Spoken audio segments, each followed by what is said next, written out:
Hey, challenge group, how's everyone doing? Like I promised, I am doing chili, and I also get to dog sit this wonderful little girl right here, my little puppy. You can't see her, she's right there. Say hi, Jazz. Oh, like, huh?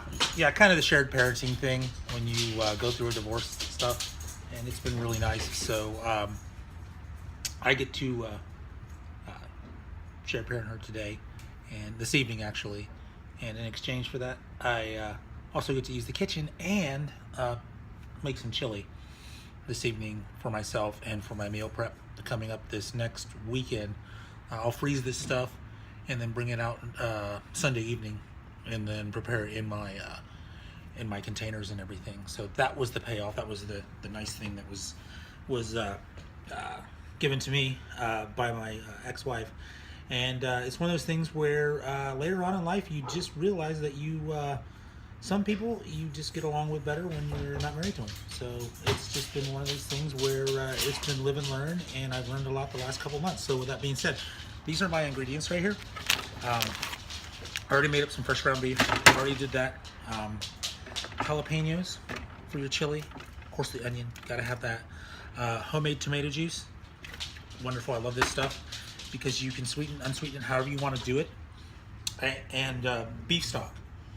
We talked about before, you cook something up, you make some beef, you make whatever you make, chicken, whatever.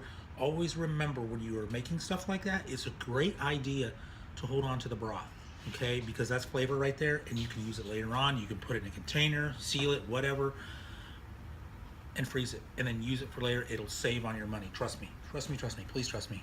Chili powder, whatever you want to use, hot, mild, little strong, spicy, and then chili beans, and that's all you need basically for a good chili. And then flavor, don't forget salt and pepper. Some people like to jazz it up. I used to use beer, but for certain reasons I don't use beer anymore. And some people do jazz it up a little bit more by using maybe a little bit more jalapenos, sweet jalapenos, sweet peppers, things like that. Onion, so different type of onions. The other thing too is you can use a chili pack or whatever, chili mix. I know they have them out there, so it's one of those things. If you want to do that, great. Whatever your top press for time. But remember, the lean ground beef, tomato juice with no preservatives, natural. Onions are also, they're good, they're natural. The beef stock also, make sure it doesn't have a lot of fat in it. And then whatever kind of beans you have, pinto beans, chili beans, garbanzo beans, black beans, red beans. I use a whole bunch of chili. And just remember this too, keep this in mind too, and I learned this the hard way at work. If you use a lot of beans, just one can, that will grow. Trust me, it will grow as far as the pot's concerned, and you'll have abundance of chili. You have a lot of leftovers, but you'll be cooking, and believe me, I've done that before. I've way overcooked way too much and had to send guys home with a ton of extra food. So anyway, that's not a bad thing, but just food for thought on that one. And I'll be right back with the cooking process. Thanks. And as you can tell through the magic of, photography, whatever, videography, I chopped these up already. These are nice and colorful, chopped with the onions, chopped with the peppers, and I put just a little bit of meat inside the cooking pot just to kind of give it a little extra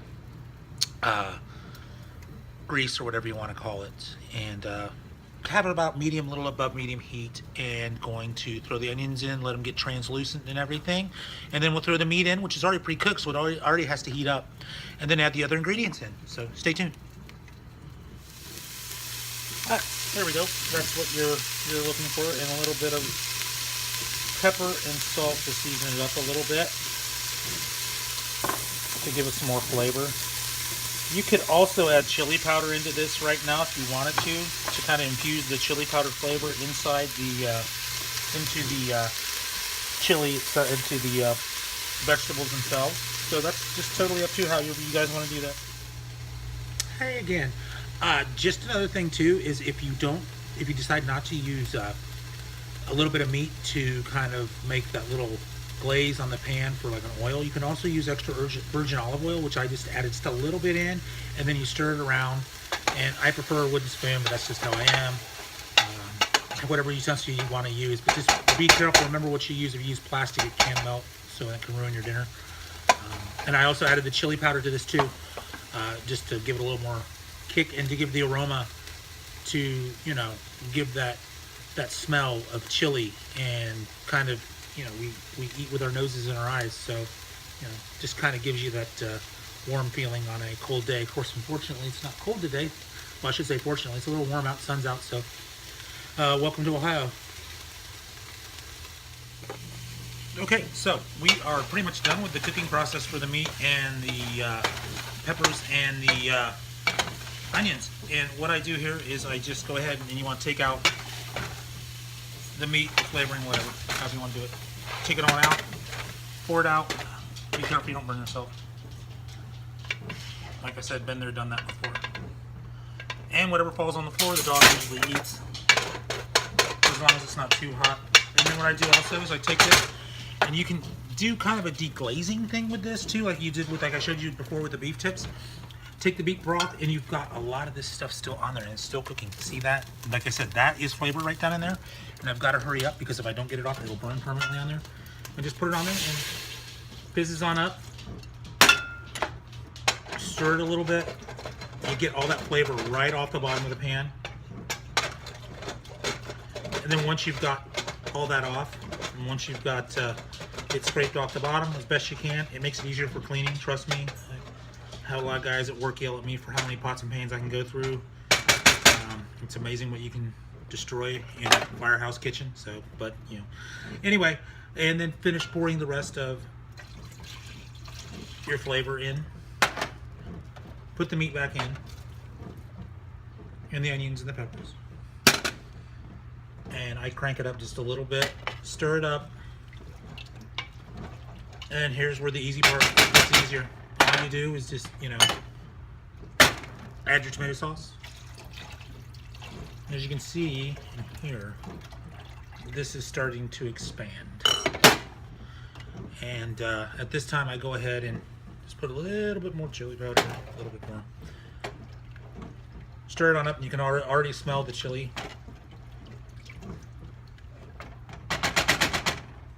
And then you add the beans here in a second, and I'll be right back.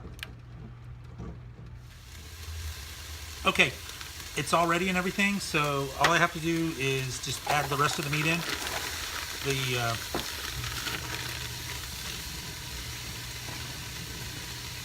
The stuff's already, the onions are already translucent, so I just add the meat in there, and then stir it up. Let it heat up a little bit, maybe 5 minutes or so. Like I said, I have a medium-high heat, so let it kind of cook up there, and just get it to where it's warmed up. And if it's a little bit frozen still, chip away at it, but keep constantly stirring it so it doesn't stick. It shouldn't really stick once it starts to give off the juice and everything, but just be aware, constantly stir. And if you want, at this point, you can also add a little bit more, if you wish. You can add a little bit more salt, pepper, a little bit more seasoning for the chili powder, however you want to do it.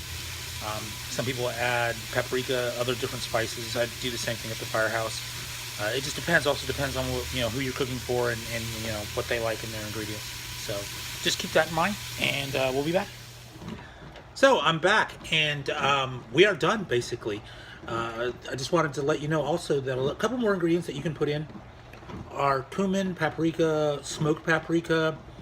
If you don't have time to do your onions or anything like that, you can also do, the powdered onions, but you just have to be careful between the powder and the salt, because the salt is has a little more kick to it. So just be aware of that.